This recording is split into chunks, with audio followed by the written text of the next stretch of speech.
Hi-ho, Tudor-minded people. It's Philadelphia Carey for Tudor Time Machine. The word I share with you this week is fackins.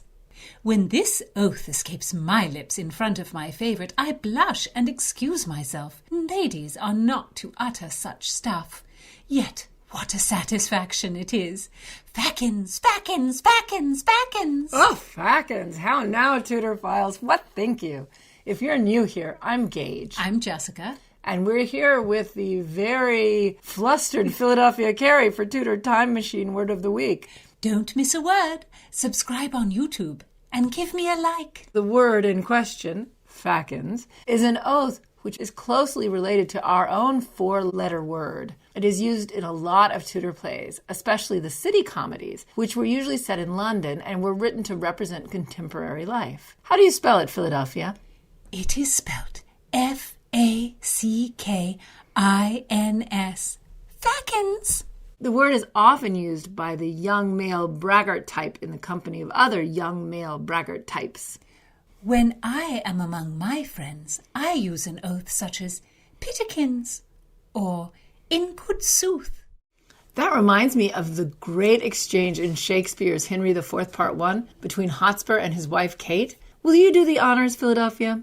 Hotspur says, "Come, Kate, I'll have your song too."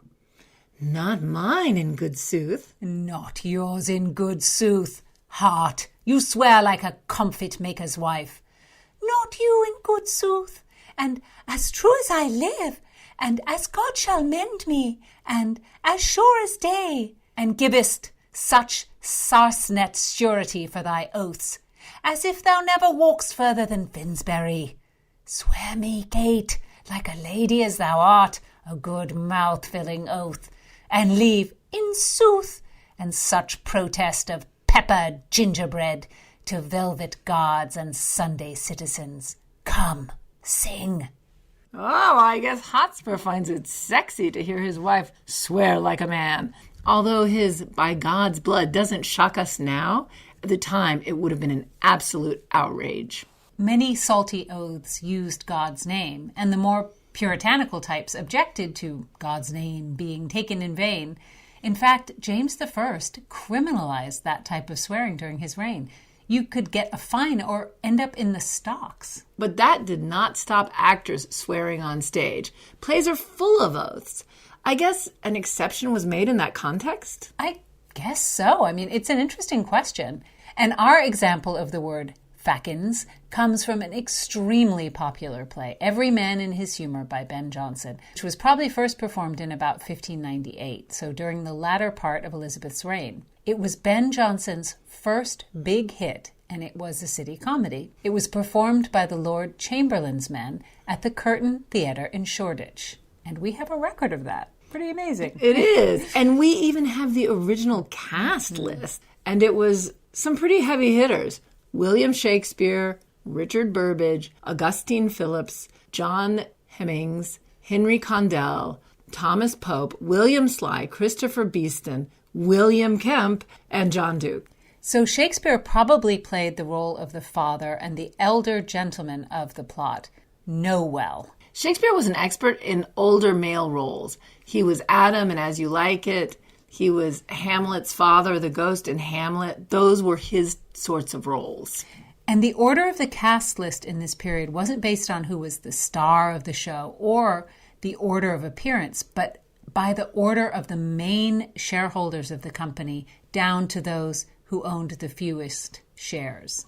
At this point, Shakespeare had a greater share than Burbage. The plot of Every Man in His Humour is based on the idea of each of the characters being overwhelmed by his dominant humor, or what we would call now obsession. And it really is every man, because there are only 3 women in the play, and they are very underwritten. We in the 16th century believe that each person is made up of 4 humours: blood, yellow bile, black bile, and phlegm.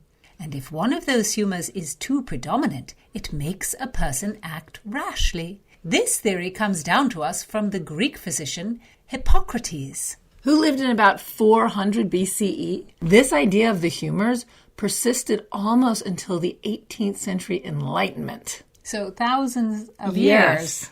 And each of the characters in this play is a victim of his humor.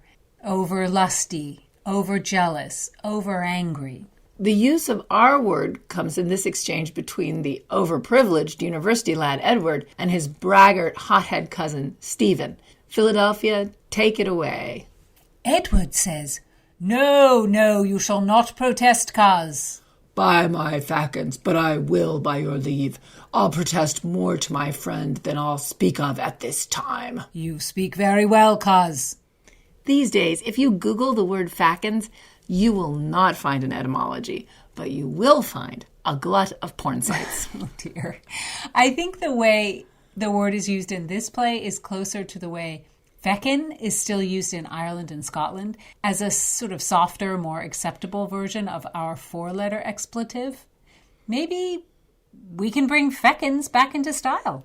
I sure as feckins hope we do. Give heed, Tudorphiles. Bring some 16th century sauce to your vocabulary with feckins. Listen in next time. Don't miss a word. Subscribe on YouTube and give me a like.